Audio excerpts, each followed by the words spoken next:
Ya. Oke, baik, kita akan mulai ya. Yang topik pertama untuk sesi ini ya, terkait dengan penghuni ekosistem dengan habitatnya ya. Kalau kita berbicara penghuni ekosistem, ini merujuk pada organisme ya. Makhluk hidup apa saja yang ada di habitat tersebut dan bagaimanakah peranannya di sistem ekologi tersebut ya, sistem hidupnya ya, atau di lingkungannya. Kalau kita berbicara terkait dengan habitat ekosistem, nah ini adalah kata-kata yang tidak asing yang merupakan istilah-istilah di ekologi. Ya, the study of the interaction between living organisms and their biotic and abiotic environments. Ya, dikatakan bahwa ekologi adalah cabang ilmu biologi yang mempelajari hubungan timbal balik antara makhluk hidup dan lingkungannya. Berarti kalau ada hubungan timbal balik, inilah yang dimaksud dengan interaksi, ya. Nah, ini terkait dengan sejarahnya ya. Kata ekologi pertama diusulkan oleh Ernest Haeckel ya. Kalian sudah tidak asing, beliau juga ini salah satu yang berperan dalam pembagian kingdom ya, yang menyatakan ada suatu ilmu begitu ya yang khusus untuk mempelajari organisme dengan lingkungannya dan interaksi yang terjadi di dalamnya ya. Kalau kita lihat skupnya apa saja yang harus dipelajari dalam ekologi ya, mulai dari mungkin ada molekul, sel, jaringan, organ ya, sistem tubuh, organisme yang sama membentuk suatu populasi ya. Kemudian ada interaksi antar populasi dalam satu wilayah yaitu komunitas dan terbentuklah suatu sistem yang kompleks yang disebut sebagai ekosistem ya. Oke, ada beberapa istilah yang harus kalian pahami dan saya rasa ini juga pasti sudah tahu ya di SMA maupun di MA begitu. Terkait dengan istilah populasi dan komunitas ya. Untuk apa sebetulnya ya organisme itu atau makhluk hidup itu saling berinteraksi di dalam sebuah ekosistem ya.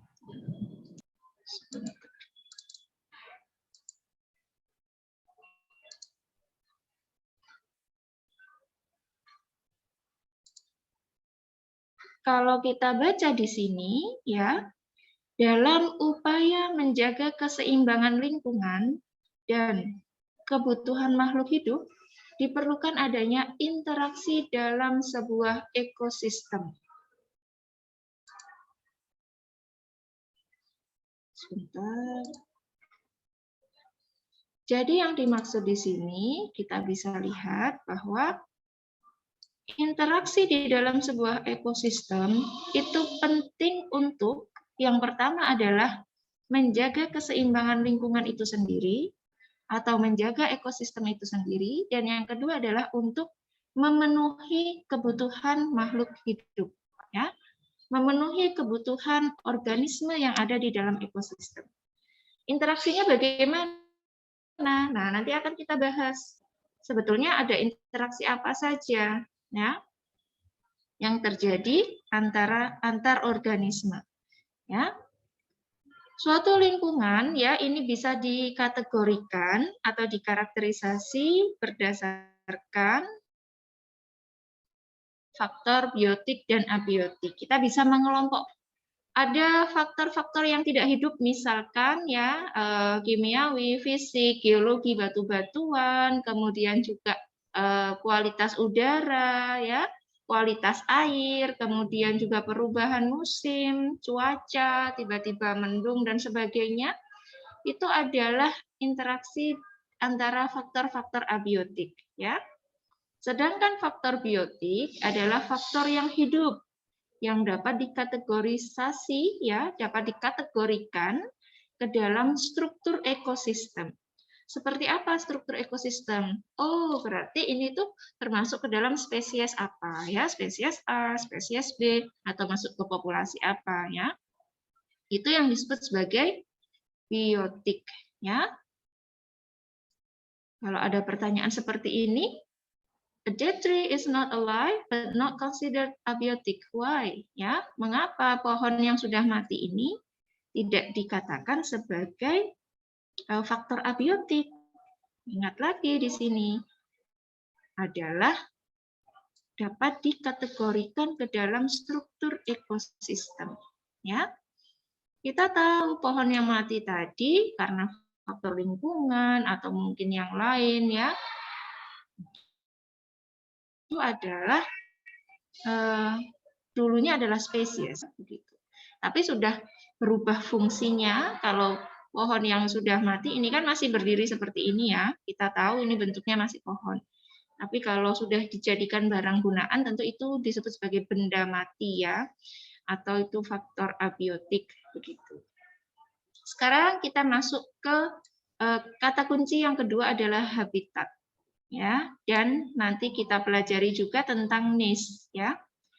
Ecosystem can be extremely large, containing many square kilometers and many different organisms. Ya, ekosistem itu bisa mencakup luasan yang sangat besar, ya, berkilo-kilo begitu, dan di dalamnya ada beragam organisme. Ya.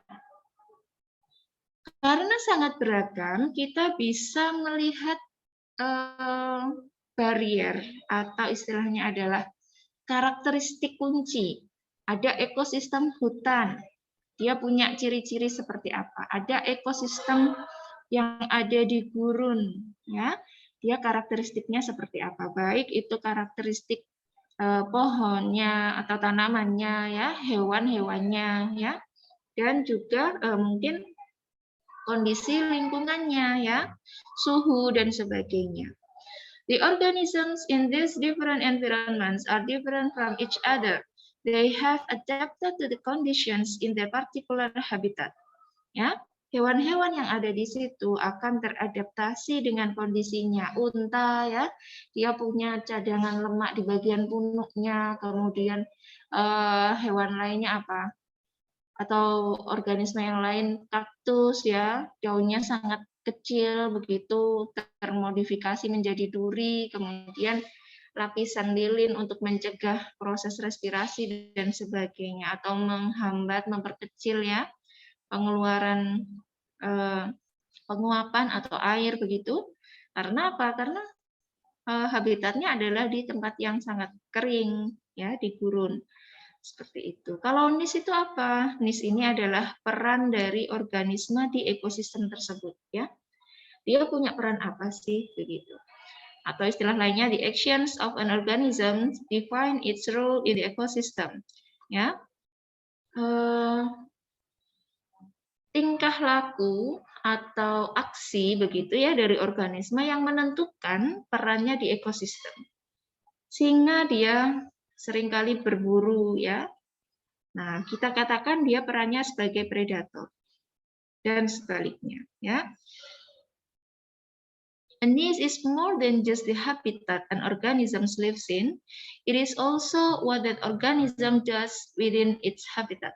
Jadi bukan hanya niche itu relung yang berarti kita hanya mendefinisikan itu sebagai tempat, tetapi bahwa di relung tadi, ya, atau di suatu region area tadi, ya, organisme yang ada di dalamnya itu punya peran apa.